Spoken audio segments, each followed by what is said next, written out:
Welcome, everybody. My name is Scott Conklin. I'm the Director of Admissions here at Episcopal High School, and I'm here with some of our humanities teachers to learn more about our English classes, social studies classes, and theology classes at Episcopal. So with that, I'm going to kick it over to our teachers to introduce themselves, and then we can start learning more about everything that we offer. Molly, do you want to go first? Sure.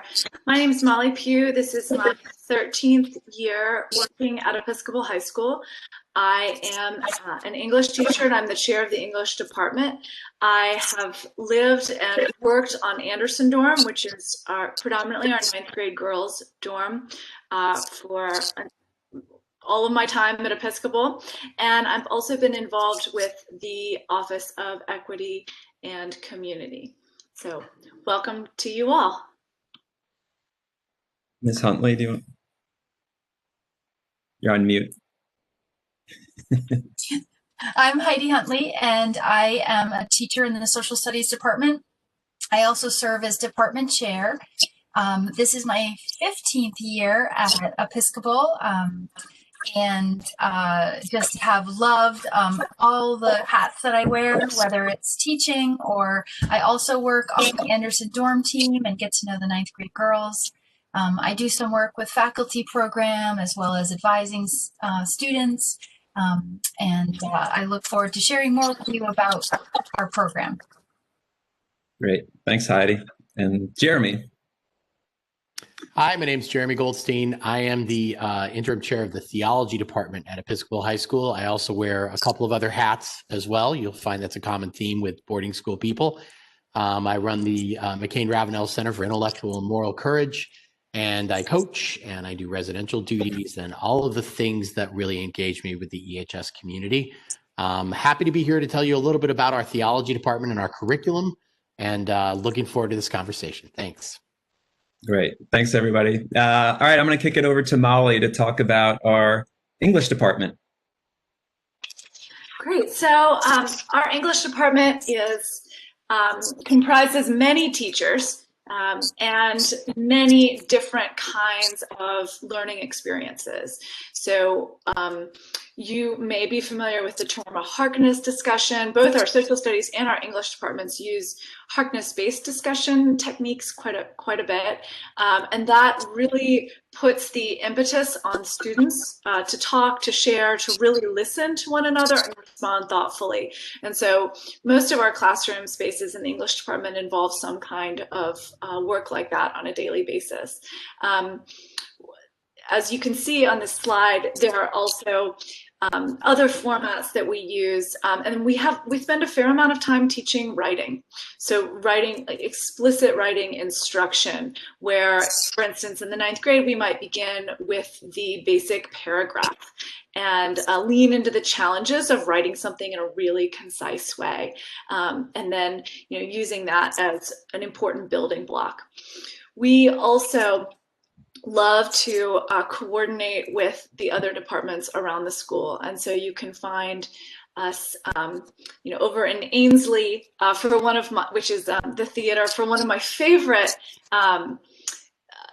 things about the English department, which is our emphasis on performance, where we might hear a 9th grader reciting or performing a monologue from Julius Caesar or another Shakespeare play, or a poetry class reciting their own work.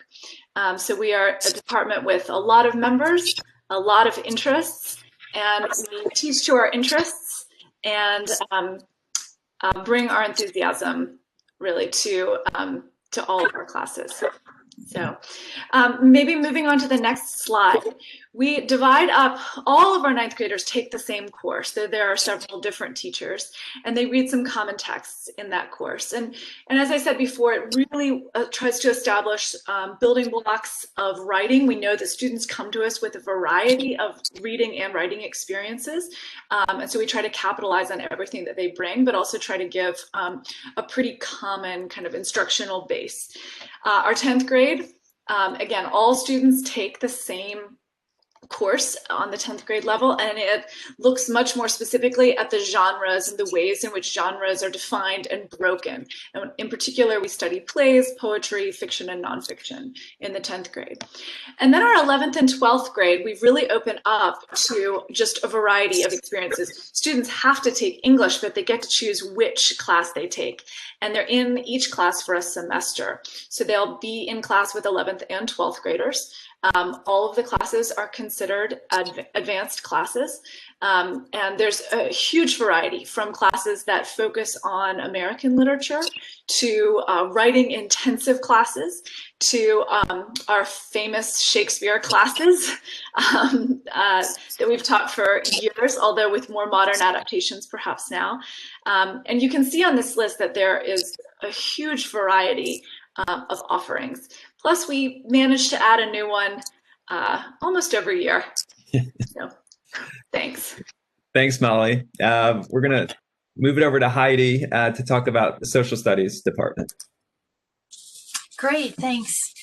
So the social studies department, we offer, although we only require 2 credits, we offer courses for all 4 years. Overall, we really work hard to emphasize the important historical thinking skills, skills like, change over time and causation, cause and effect, and contextualization. And we really want to work to help students contextualize the world in which they live today. And so we really try to give a broad overview of a number of different areas. We start out pretty broad in the 9th grade, and then sort of slowly move closer and closer to the experience of students. And we end up with senior year, a lot of electives that students can really dig into some more current topics, more current issues, which is exciting. We also, much like the English department, want to dig in and get into those academic skills of learning to write effectively, critical reading, and of course, those really strong analytical thinking skills, helping students develop the ability to form an argument and support it with thoughtful analysis. With that is also a lot of research and primary source work, which again, students get across the board, whether it's an introduction, whether it's practicing, or whether it's mastering those skills before they head off to university. And if we could get to the next slide, please. So more specifically, the 9th grade, in the first semester, all students will be taking what will be a new course, 21st Century Civics, where there's a lot of focus on civic action, where students will be learning not only elements of government styles, government systems, but they'll also be doing a culminating project where they're determining where they feel they want to put their energy in terms of action projects. The second semester of 9th grade year, we offer the fundamentals of world history, which will set them up nicely with the skills they need to find success in their 10th grade course. And the 10th grade course focuses on modern world history, essentially the 19th and 20th centuries, up to the 21st, of course. 11th grade sort of focuses in from the globe into just the US, and we offer US history classes as well as an American Studies course, which Ms. Pugh had mentioned before, that it's a collaboration between the English department and social studies. And then 12th grade, we offer quite a variety of electives, anything from a straight history course, which might feel like a survey course, a low-level university survey course, to more current event type electives, economics, the history of the Cold War, the history and politics of food, so on and so forth. There's always something interesting, and a lot of those are designed based on teacher passion. And the other thing that's really exciting is we have a lot of opportunity, probably a little more post-pandemic, to get back out into the Washington, D.C. region and provide really hands-on experiences for students to really see history in action, or talk with experts in the field about current issues, and so on and so forth. We also offer a monthly lyceum that we might contextualize. Again, that word, helping students contextualize their world, current issues that are going on, and we will invite scholars or outside experts in, or maybe just one of the social studies teachers might provide a Sunday evening event to help students understand kind of what's going on in the news or in the world at that time. So we offer quite a bit depending on what students' passions are. And we have some teachers who absolutely love their work and love what they can do at a boarding school with that sort of 24/7 opportunity around social studies and history. So I hope that gives a pretty good view of the work we do in the department. Great. Thanks, Heidi. And then Jeremy, talk about theology. Okay, thank you. So we're proud to say we're the smallest department in the high school, but we do have a wide range of topics and essential discussions to cover. So to tell you a little bit about our study of religion and theology, it's a department that starts really with a deep discussion of Western Christian perspective based on our Episcopal identity as a school. And all of our 9th and 10th graders start off with a course in biblical theology, which is taught by our chaplain. So our department is 3 people strong with a couple of adjuncts in the music area. And 2 of those are our lead chaplain and our assistant chaplain as well.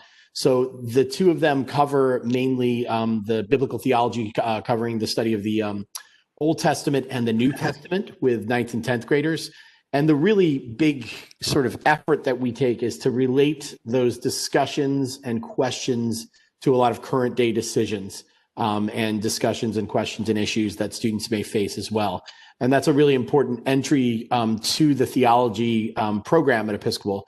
And as students sort of develop their interests and find their passions and really find out academically where they want to be, we offer a wide array of 12th grade electives that tend to kind of transform year to year.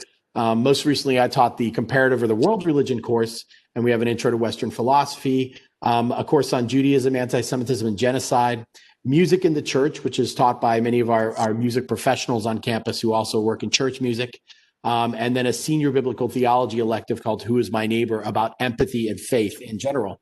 And we really hope to sort of hit the big questions, the questions of existence, the question of one mountain, many paths, and many of these other discussions that need to happen and need to happen in a very thoughtful academic way.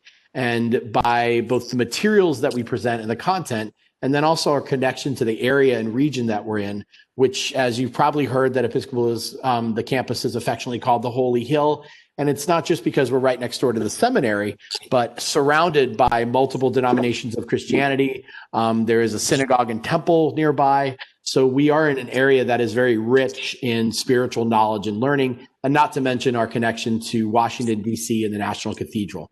So there are a lot of great opportunities for students to explore their religious identity, also to explore religious thought through our curriculum. And we also consider our curriculum always evolving and always really adjusting with what students see outside of the school as well.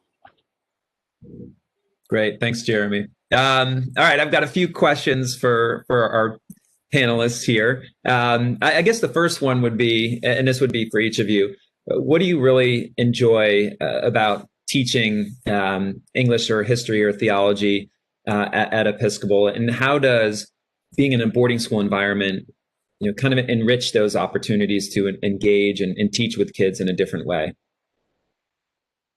And anyone can jump in. Sure, I'll get started. I love the small classroom size. It's so extraordinary to have 11 students in a 9th grade class, and then to be able to have individual conferences, which each one of them fairly frequently, and also to be able to have a conversation that everybody can actually be a part of, and is required to be a part of. But then also that boarding school component, then those conversations continue. And that's so exciting to be sitting around on a Friday night on dorm duty, and somebody comes up and wants to keep talking about the book, or once just saw a movie and it made them think of, something that we talked about in class. That's a pretty awesome opportunity, and it happens all the time. I know Jeremy or Heidi, if you want to answer that question too. Sure. Or Heidi, go ahead. I was just going to sort of echo a bit of what Molly said about continuing the conversation in the evening or on the weekend, whether it's on dorm duty and students are like, I'm working on that research project. This is what I was thinking, or, that was a really interesting topic today. It opened my eyes to this. That is truly special and something that, you wouldn't get at a non-boarding school. And I would also kind of add to that our proximity to Washington, and, how just incredible that is. That, we can cover a topic and then we can go into the city and either view something, an exhibit, or we can talk directly to a professional kind of in a historic space or, whatnot. That's really incredible. Our location and connecting that also with being 24/7, going in the evening as well, doing a special sort of weekend program with students to kind of explore things more in depth, even if it's more of on a voluntary basis. I think there's so much that students and faculty, frankly, get from being at a boarding school. Yeah, I would echo my colleagues here. I would also add that, boarding school is an intentional academic community where class doesn't stop, or let's just say where learning and teaching doesn't stop at the end of class time. So when you're able to step out of the classroom, connect with folks, maybe even connect with students you taught 2 years ago for conversations that continue and are cyclical, living in the community and being intentional about teaching and learning while really connecting with people, it's unlike any other community. And I exactly what Heidi just said, I think we're in a unique position of doing that 100% boarding, but we're also in a school that believes in expanding beyond the gates of our own campus. I would just jump in again from the perspective of the English department, but also all the humanities. I always say to students that the study of literature is an inherently social study, right? And so we do it together. And what my colleagues are talking about also is this ability to get out and have that conversation off campus with people who are experts in their field, with, to attend a play and then to sit around afterwards and talk with the actors or to meet afterwards with the director. But then also the fact that we have students from all over, and they bring their, interest and their knowledge and their perspectives to that conversation. So it's sort of this ever expanding one. Great. And you've all kind of touched on this a little bit about the role that DC plays and our access. Are there specific examples that you've used in your classes that you might want to share? Yeah, we every year when we teach our unit looking at World War II and the Holocaust, we not only spend time in the Holocaust Museum, but a number of years we have been able to have students talk with or hear a presentation from a Holocaust survivor. And that is just incredibly powerful to have that opportunity. So that's something that in the social studies and English department, we have a combined experience. And part of that is being so close to Washington, D.C.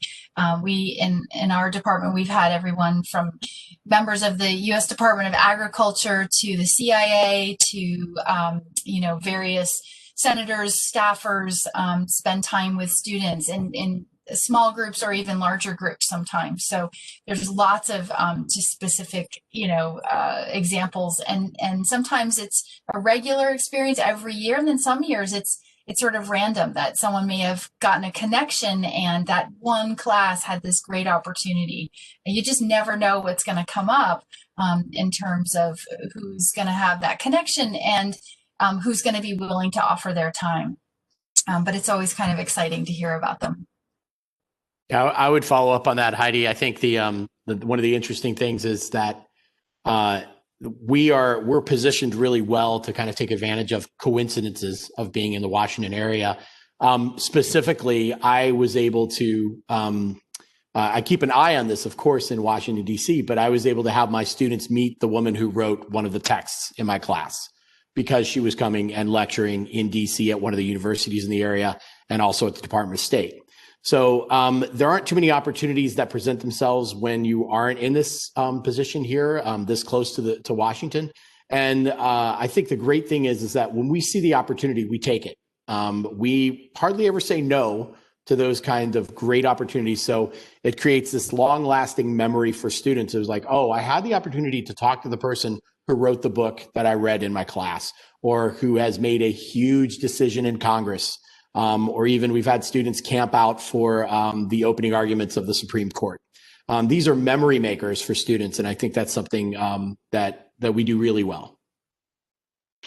And I think I don't know why I'm surprised by this, but I guess I'm just always so exhilarated by how willing people are to say yes. People love to talk to high school students, and they're so willing to give their time. And just a quick sort of example from the English department, I teach a class called American Protest Literature, and I had reached out to a local restaurant called Bus Boys and Poets. It's actually named after, it's a reference to Langston Hughes. And the owner of this restaurant, it's actually a chain in the DC area, had run for mayor at one point. And he said, oh, well, why don't you come and we can have lunch together with your class and talk about how politics and space and literature all kind of combine, and we'll have some lunch. And that was just this sort of really incredible opportunity of someone just willing to say yes to meeting with high school students. Those are some amazing examples. Thank you. I have one last question. For the students that are coming in with specific passions in the humanities, whether it's in social studies or English and theology, I know we have kind of those minimum requirements, but are there opportunities for those students who perhaps when they get to their junior or senior year take multiple history classes, theology, English? Can you talk a little bit about that, what those possibilities are and what that might look like? It can be anybody. Yeah. Heidi, do you want to start? Sure, I'd love to. So we have lots of opportunities for students, not only our electives that students get to take their senior year, but also before that, we have a lot of programs. We have Model UN that's open to all grades. Mock trial is kind of connected with a course, but is open to students. There's a lot of choice that's offered with our Washington program, especially that students can pursue. And then there's always independent studies. So I feel like there's ample opportunity for students who have passions. Plus, I always feel like I'm hearing about a new club that gets started by a student, and that's always exciting when they take those passions and they're the drivers of the car in terms of opening that world up to other students. So that's really fun to see. I'll add, I think that for students who really are passionate about specifically Episcopal and Christian theology, we have chapel 3 times a week. There are tons of leadership opportunities and participatory opportunities in that ritual space and time. And we have a strong chapel program that connects directly to service.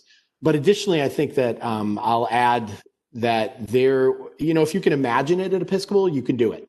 And really, if there's a student who comes in with a passion or an idea and wants to start a club, yes, but also wants to connect with some adults to really kind of advocate for them to connect with those things, and they see it possible, we try to make that happen for them. I think that also we would say that students have a lot of control over the connection to activities on the weekend, and more of those activities sort of, they wander into the world of academia, which is really important and exciting too. And it just shows that we have students who are curious about more than just what's presented in their classes.